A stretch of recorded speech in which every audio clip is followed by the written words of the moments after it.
Good morning to all. कैसे हैं सब लोग? सब ठीक ही होंगे। चलिए, लास्ट लेक्चर में आपने देखा था कुछ मेथड, आपने देखा था जो ट्रेडिशनल मेथड था परफॉर्मेंस अप्रेजल का, और कुछ आपने देखा था जो मॉडर्न मेथड था परफॉर्मेंस अप्रेजल का। तो आज के लेक्चर में हम करेंगे जितने भी आपने ट्रेडिशनल मेथड देखे थे, टोटल ट्रेडिशनल मेथड आपने 6 देखा था, तो वो आज हम देखेंगे। ठीक है। पहले आपका क्या था? Rating scale method. ये आपका एक ट्रेडिशनल मेथड है। इसमें क्या है ना, एम्प्लॉयज की रेटिंग की जाएगी ऑन वेरियस ट्रेड्स, यानी कि बहुत सारे ट्रेड्स के आधार पर, बहुत सारे गुणों के आधार पर रेटिंग की जाती है। अब कौन कौन से कैरेक्टरिस्टिक्स आप ले सकते हैं, जैसे कि आपके जो एम्प्लॉय हैं वो पंक्चुअल हैं या नहीं, मतलब कि समय के पाबंद हैं या नहीं, समय पर ऑफिस आ रहे हैं या नहीं, समय पर अपने काम को शुरू कर रहे हैं या नहीं, कोऑपरेशन की भावना है या नहीं है उनमें। और रेटिंग स्केल में आप क्या करते हैं, एक स्केल के माध्यम से आप रेटिंग करते हैं। ठीक है, ये स्केल आपका 1 to 5 तक हो सकता है। ओके।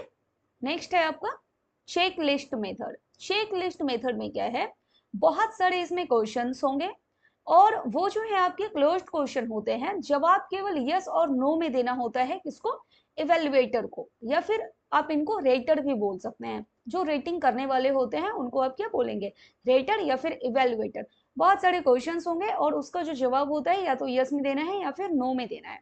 अब जैसे मान लेते हैं कि बहुत सारे क्वेश्चंस यहाँ पे स्टेटमेंट लिखे हुए हैं आपसे रिलेटेड, यानी कि एम्प्लॉयज से रिलेटेड, और फिर यहाँ पे लिखा होगा यस का ऑप्शन और इधर लिखा होगा नो का option.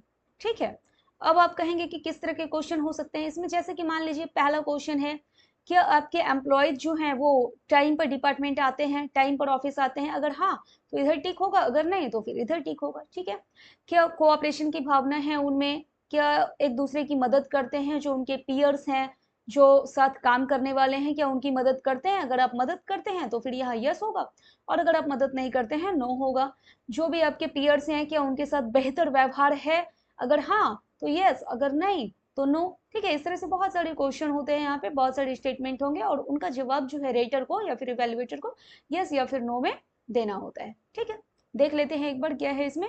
A list of statement, एक लिस्ट होता है स्टेटमेंट का, अबाउट जॉब बिहेवियर, आपके जॉब बिहेवियर से रिलेटेड, यानी कि एम्प्लॉयज के जॉब बिहेवियर से related, is checked as yes और no by the evaluator. Okay. The checklist method of performance appraisal uses a list of statement। ठीक है, ए लिस्ट होगा स्टेटमेंट का या फिर लिस्ट होगा क्वेश्चंस का, अबाउट एम्प्लॉय बिहेवियर, किससे रिलेटेड? एम्प्लॉय के व्यवहार से रिलेटेड, या फिर जॉब कैरेक्टरिस्टिक्स से रिलेटेड ही क्वेश्चंस होंगे, विद द रेटर इंडिकेटिंग, और जो रेटर होता है यानी कि जो इवेल्युएटर होता है वो इंडिकेट करेगा whether each statement applies to the employee. अगर स्टेटमेंट अप्लाई हो रहा है यस, अप्लाई नहीं हो रहा है तो फिर नो। ठीक है, ये है आपका चेक लिस्ट मेथड। नेक्स्ट है रैंकिंग मेथड। अब रैंकिंग आपको नाम से ही लग रहा होगा, यहाँ पे रैंक देने का काम करते हैं। देखिए क्या है, the ranking method of performance appraisal is a straight forward. ये जो है ना आपका कॉम्पेरेटिव टेक्निक है। रैंकिंग में हम क्या करते हैं? कंपेयर करने का काम करेंगे। ग्रुप में जितने भी लोग होते हैं सबका एक दूसरे के साथ कंपेयर किया जाता है। Where employee are ranked from best to worst based on overall performance. जैसे कि आपका होता है ना, अगर कोई भी कंपटीशन है, कोई डांस कंपटीशन है या फिर कोई सिंगिंग कंपटीशन है, तो वहाँ पे रैंक दिया जाता है, first rank, second rank, third rank, इस तरह करके ओवरऑल परफॉर्मेंस के बेस पे। उसी तरह से ऑर्गेनाइजेशन में एम्प्लॉय को भी ओवरऑल परफॉर्मेंस के बेस पे हम क्या करते हैं? रैंक देते हैं। ये रैंक आपका बेस्ट टू वर्स्ट होता है, या तो बेहतर होगा, या फिर बेहतर से अगर धीरे धीरे डाउन होता चला गया तो बहुत ही बदतर वाली स्थिति हो गई आपकी, यानी कि ठीक से आप काम नहीं कर रहे हैं, आप टाइम पे आ नहीं रहे हैं, कोऑपरेशन की भावना नहीं है, तो वर्स्ट रैंक आपको मिलेगा। This method is one of the simplest way. ये तो है कि रैंकिंग मेथड जो है ये बहुत ही सिंपल है। टू इवेल्युएट एम्प्लॉयज, इसमें हम करते क्या है? एम्प्लॉय को इवेल्युएट करेंगे, focusing on a relative comparison. यहाँ पे कंपैरिजन होता है, यानी कि कंपेयर करते हैं हम विद इन अ ग्रुप, एक ग्रुप में, rather than against specific standards और मैट्रिक्स। यानी कि रैंकिंग मेथड में कोई भी स्पेसिफिक स्टैंडर्ड्स नहीं बनाया जाता। ठीक है, यानी कि पहले से कुछ सेट करके नहीं रखते, कुछ स्टैंडर्ड सेट करके नहीं रखते। यहाँ पे जो आपकी रैंकिंग होती है ना, कौन से आधार पर होती है? ग्रुप में आपको कंपेयर किया जाता है। अगर आप बेस्ट हैं तो ठीक है, फर्स्ट रैंक मिलेगा आपको। Employees are ranked from best to worst based on their performance, performance के आधार पे आपको रैंक दिया जाता है। ये था आपका रैंकिंग मेथड। नेक्स्ट है क्रिटिकल इंसिडेंट मेथड। अब ये क्रिटिकल का मतलब क्या है, आलोचनात्मक। ठीक है, पढ़ते हैं इसको। स्पेसिफिक इंस्टेंसेज, इंस्टेंसेज यानी कि इवेंट्स को आप बोल सकते हैं। कोई एक पर्टिकुलर घटना जो है वो घटना या तो अच्छी होगी या तो बुरी होगी, दोनों ही घटनाओं को या तो वेरी गुड बिहेवियर या फिर वेरी बैड बिहेवियर, दोनों ही घटनाओं को रिकॉर्ड किया जाएगा और इवेलुएट किया जाएगा। ठीक है, ये घटनाएं किससे रिलेटेड हो गई, जो आपके एम्प्लॉयज हैं उनसे रिलेटेड होती है। या तो उन्होंने कोई भी काम बहुत अच्छा किया है या फिर कोई सा भी इंसिडेंट, कोई सा भी इवेंट जो है वो बहुत बुरा हो गया। ठीक है, in this method the manager prepares list of incidents और इवेंट्स। यहाँ पे क्या है ना, क्रिटिकल इंसिडेंट मेथड में जो आपके मैनेजर हैं वो प्रिपेयर करते हैं लिस्ट, किसका, इंसिडेंट का या फिर इवेंट्स का। अब ये इवेंट जो है आपका या तो गुड होगा या फिर बैड होगा, of every effective and ineffective behaviour of an employee. अब या तो आपका व्यवहार बेहतर होगा या तो आपका व्यवहार बुरा होगा। तो जैसा भी आपने काम किया है, पॉजिटिव काम किया है तो उसको भी रिकॉर्ड किया जाएगा, और आपने अगर कोई नेगेटिव काम किया है, कुछ नेगेटिव इवेंट हो गए अगर आपसे रिलेटेड, तो उसको भी रिकॉर्ड किया जाएगा और उसका भी इवेल्युएशन होगा। एक ना इसमें लिमिटेशन ये है कि इसका देखिए, इसका नाम है क्रिटिकल इंसिडेंट मेथड। इसका लिमिटेशन भी यही है, जो क्रिटिकल इंसिडेंट होते हैं ना उसके ऊपर ज्यादा फोकस होता है। क्रिटिकल का मतलब जो आलोचनात्मक होता है, यानी कि जो निगेटिव इंसिडेंट होते हैं उसके ऊपर ज्यादा फोकस किया जाता है। देखिए यहाँ लिखा हुआ है आपका, देयर इज अ लिमिटेशन, एक लिमिटेशन है, लिमिटेशन तो इसके सिवा और भी है इसके, लेकिन एक जो खास लिमिटेशन है वो ये है that negative incidents are more noticeable. जो नेगेटिव इंसिडेंट्स होते हैं ना ज्यादा नोटिस किया जाता है कंपेयर टू पॉजिटिव इंसिडेंट्स। ठीक है, नेक्स्ट है ऐसे मेथड। अब ऐसे आपको नाम से ही लग रहा होगा कि एक लंबा चौड़ा ऐसे लिखा जाएगा आपके परफॉर्मेंस के ऊपर, आपने कैसा परफॉर्म किया है, आपका जो आप बिहेवियर किया है। अब ऐसे लिखने का काम कौन कौन करेंगे, जो आपके रेटर होंगे, जो आपके इवेल्युएटर होंगे या फिर आपके सुपरवाइजर हो सकते हैं। ठीक है, इवेल्युएटर राइट्स। अब यहाँ पे कौन लिखेगा, इवेल्युएटर या फिर रेटर आप बोल सकते हैं इनको। Evaluator rights a detailed description. अब लंबी चौड़ी बातें लिखी जाएगी आपके बारे में। डिटेल्ड डिस्क्रिप्शन होता है ऑफ एम्प्लॉय परफॉर्मेंस, किससे रिलेटेड, एम्प्लॉय के परफॉर्मेंस से रिलेटेड। द ऐसे method of performance appraisal involves superiors. अब यहाँ पे आपके सुपीरियर्स जो हैं वो राइटिंग और नैरेटिव डिस्क्रिप्शन, आपके बारे में एक डिस्क्रिप्शन लिखा जाता है, नैरेटिव होता है, लंबा चौड़ा होता है, ऑफ एन एम्प्लॉयज परफॉर्मेंस, आपके परफॉर्मेंस से रिलेटेड, इंक्लूडिंग। अब ये जो डिस्क्रिप्शन लिखा गया है आपके बारे में, एक डिटेल डिस्क्रिप्शन या फिर नैरेटिव जिसे आप बोलते हैं, इसमें कौन कौन सी बातें होगी, किसी भी एक एम्प्लॉय से रिलेटेड उसकी स्ट्रेंथ्स क्या है, उसके वीकनेसेज क्या है यानी कि खूबियां क्या है, खामियां क्या है, खामियां यानी कि कमजोरियां क्या है, और अगर कोई सजेशन आपके रेटर देना चाहे तो फिर वो भी अपने डिटेल में लिखते हैं, suggestions for improvement. It's a flexible, ये फ्लेक्सिबल है। ओपन एंडेड है, ओपन एंडेड का मतलब जो भी चाहे वो आपके रेटर यहाँ पे लिख सकते हैं। इससे पहले आपने ऊपर पढ़ा ना वो चेकलिस्ट मेथड में, वो जो था आपका ओपन एंडेड नहीं था, उसमें केवल यस और नो में जवाब देना होता था रेटर को। लेकिन यहाँ पे क्या है, रेटर जो है आपके स्ट्रेंथ्स के बारे में लिखेंगे, लंबी चौड़ी बातें वीकनेसेज के बारे में लिखेंगे, और अगर इम्प्रूवमेंट से रिलेटेड कोई सजेशन देना है वो लिखेंगे। यहाँ पे आपने देखा कि नैरेटिव डिस्क्रिप्शन होता है।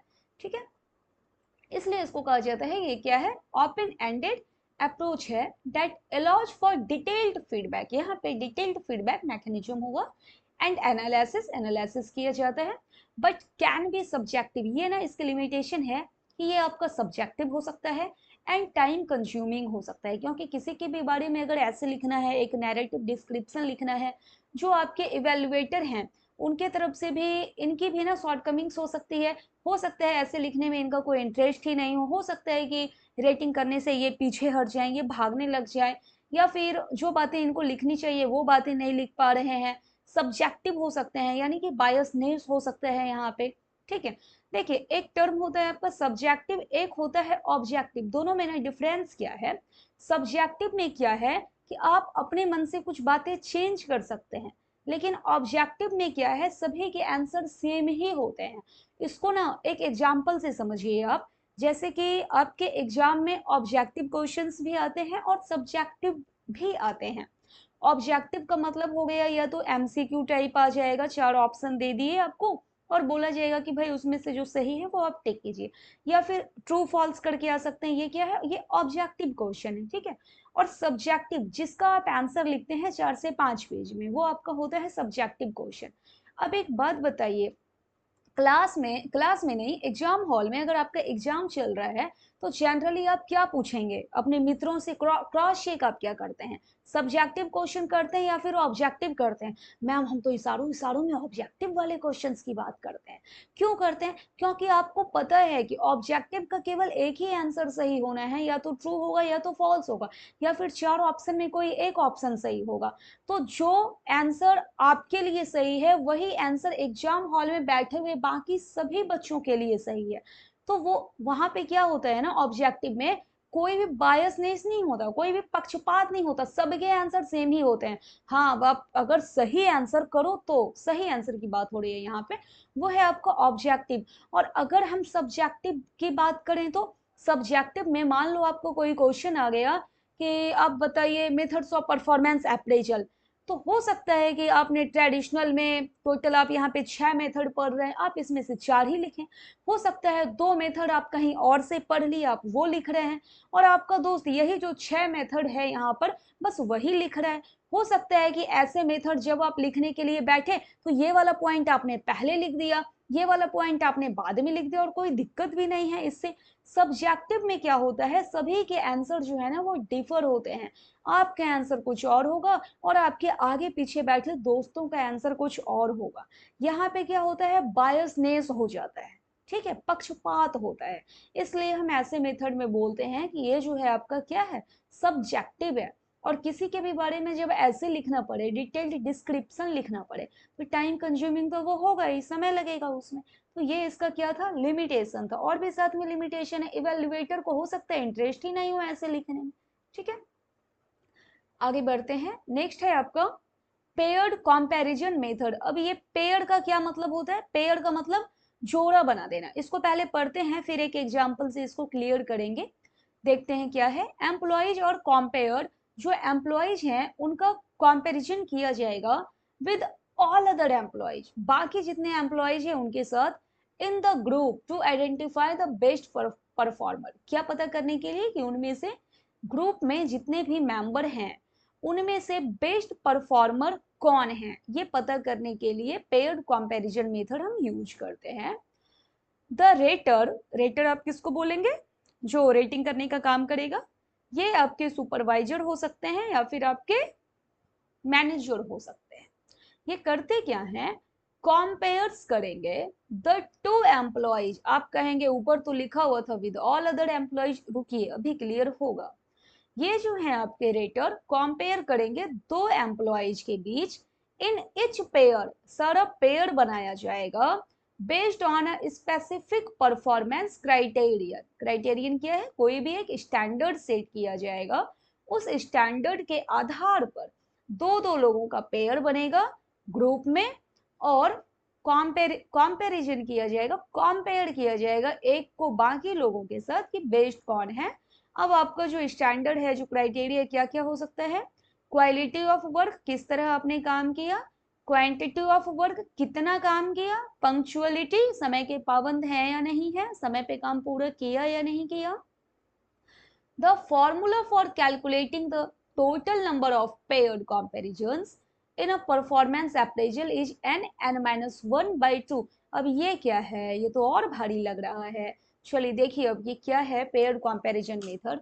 मान लेते हैं किसी एक ग्रुप में या फिर आपके ऑर्गेनाइजेशन में आपको ना क्वालिटी ऑफ वर्क चेक करना है, जितने लोग काम कर रहे हैं, मान लो कि 4 लोग हैं आपके यहाँ, ठीक है, 1 2, ये माउस से लिखना ना थोड़ा सा मुश्किल है, खैर कोई बात नहीं, 3 4। मान लेते हैं कोई मिस्टर 1 है, थोड़ा सा ठीक कर लूँ मैं इसको, ठीक है भाई, ये 4 है, आप मान लेना, ठीक है। कोई मिस्टर 1 है, मिस्टर 2 है, मिस्टर 3 है और मिस्टर 4 है। अब यहाँ पर देखिए, अब आपको ना यहाँ पे ये क्लियर नहीं हुआ होगा, यहाँ लिखा हुआ है कंपेयर द टू एम्प्लॉयज, यहाँ लिखा हुआ है compared with all other employees. इसका क्या मतलब है, यहाँ पे ना हम दो दो लोगों का पेयर बनाएंगे। कैसे बनाएंगे, 1 का पेयर बनाएंगे 2 के साथ। अच्छा ऐसा 2 लोगों का बन गया। हाँ 1 और 2 में हम कंपेयर करेंगे कि कौन बेहतर है, ठीक है। फिर इसी तरह से 1 का पेयर बनाएंगे 3 के साथ। ओ यहाँ पे भी 2 का पेयर बन गया। अब कुछ कुछ समझ में आ रहा है, ठीक है, अभी पूरा भी समझ में आएगा आपको। फिर 1 का पेयर बनाएंगे 4 के साथ। एक बात बताइए, 1 का पेयर आपने कर लिया ना 2 के साथ, 3 के साथ और 4 के साथ? हाँ कर तो लिया। कितने पेयर बने देखिए जरा। 1 का 2 के साथ एक पेयर, 1 का 3 के साथ 2 पेयर और 1 का 4 के साथ 3 पेयर। टोटल पेयर आपके कितने बने, टोटल जोड़े आपके कितने बन गए? 3 बन गए, ठीक है। इसको देखेंगे बाद में ये क्या है, 3 पेयर बन गए। अब आगे देखते हैं, अब 2 का पेयर करेंगे। देखो 2 का पेयर 1 के साथ तो आपने कर लिया, 2 का कंपैरिजन 1 के साथ तो हो गया। हाँ भाई 2 का तो 1 के साथ हो गया, तो यहाँ देखो 1 और 2 पेयर बन गया।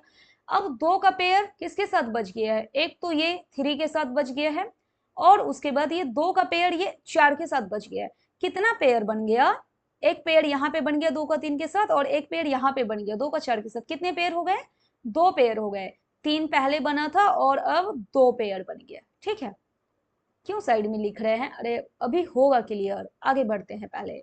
अब यहाँ देखो 3 का पेयर एक के साथ हो गया था ना। हाँ 3 का पेयर तो एक के साथ हो गया था, ये वाला लाइन दिख रहा है। 3 का पेयर ये 2 के साथ, हाँ ये भी हो गया था। और 3 का पेयर 4 के साथ, नहीं 3 का पेयर 4 के साथ नहीं हुआ है। 3 का पेयर 4 के साथ बना दो, ठीक है, हो गया। अब तो कुछ है नहीं जो और पेयर बनेगा।